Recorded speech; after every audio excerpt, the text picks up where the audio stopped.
नमस्कार जय जगन्नाथ। शीत दिन सकाळु सकाळु मॉर्निंग वॉक रे आज रविवार आमे बाहरी जाइथिलु माँ बाउती पीठ। आसंतु देखिबा केते प्राकृतिक परिवेश मध्यरे माँ एठी रहिछंती।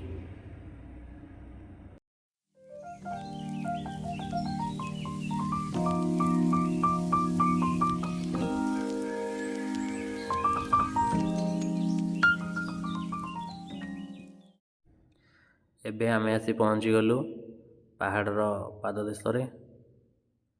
बहुत सुंदर परिवेश मध्यरे माँ एठी रहिछंती।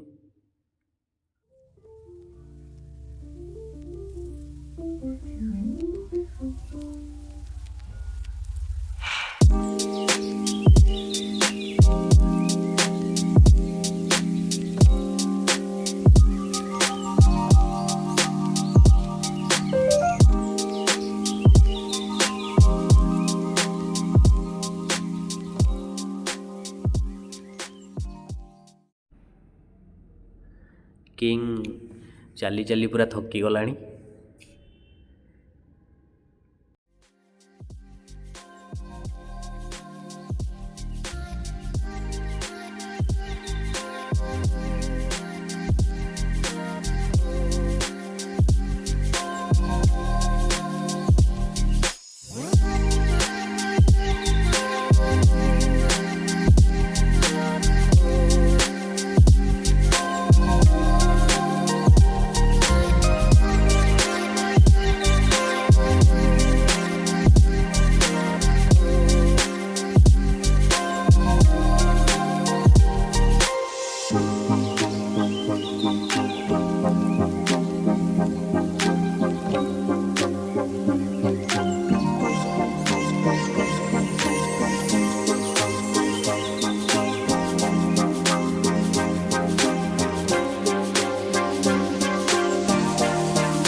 एबे आमे आसी पहुँची गलु माँ को पाखे।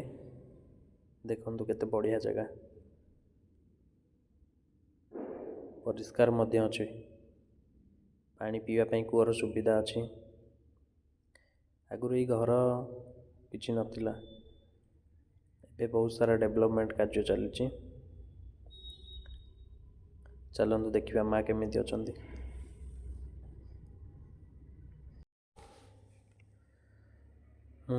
छुआरू माँकर पूजा एठी देखि आसुछि। प्रति वर्ष धनु संक्रांति एठी माँकर बहुत बड़ा मेला लगे। बहुत सारा लोक एठी माँ को दर्शन और आशीर्वाद नेबा पई आसंती।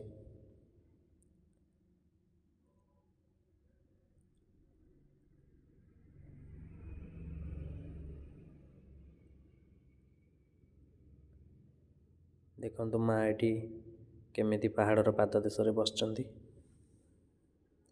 किंबदंती कहे जे माँ आगुरु पहाड़र पूरा ऊपर थिले। जो पूजक पूजा करुथिले तांकु बयस हो जिवारु से डेली आउ पहाड़ चढ़ी पारले नाही। तेणु माँ तांकु स्वप्नादेश देले कि तू चाल मु तो पछे पछे जाउछि, तू जोउठी रहिबु पछुको अनेइबु मु सेइठी रहिजिबि। सेबेठारु माँ तांको पछरे आस्थिले ओ पहाड़र तळे एइठारे ही रहि जाइछंती। आगुरु एटारे बाघ मध्य रुहे, मो अजा हेरिका कहती। देखंतु माँ केमिति एठारे अछंती। गोटे बड़ पत्थर ये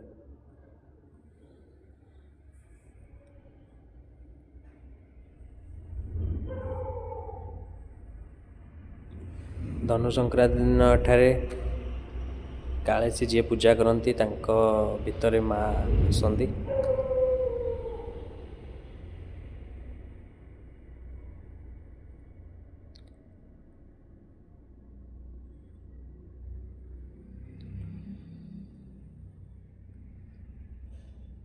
ଏବେ ଦେଖନ୍ତୁ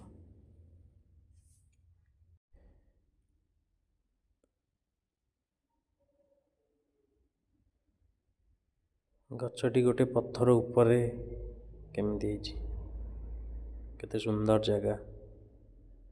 ଡୁଗୁ ଆଉ ଡାଡୁ ତା ଉପରେ ଚଢ଼ିଲେଣି। ବହୁତ ସାରା ଏଠାରେ ଆମ୍ବ ଗଛ ବି ଅଛି। ଲୋକମାନେ ଆସିକି ଏଠାରେ ଭୋଜି କରୁଛନ୍ତି।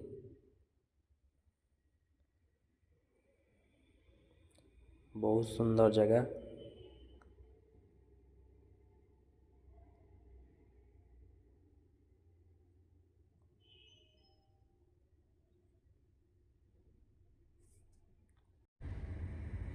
କୂଅଟିକୁ ଦେଖନ୍ତୁ କେମିତି ସୁବିଧା କରାଯାଇଛି ପାଣି କାଢ଼ିବା ପାଇଁ।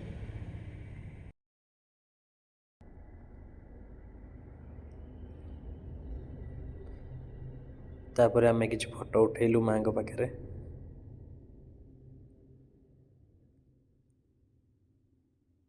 ଆଉ ରବିବାର ଦିନ ମାଙ୍କ ଦର୍ଶନ କରିକି ଆମେ ଘରକୁ ଫେରିଲୁ। ଜୟ ମା ବାଉତି।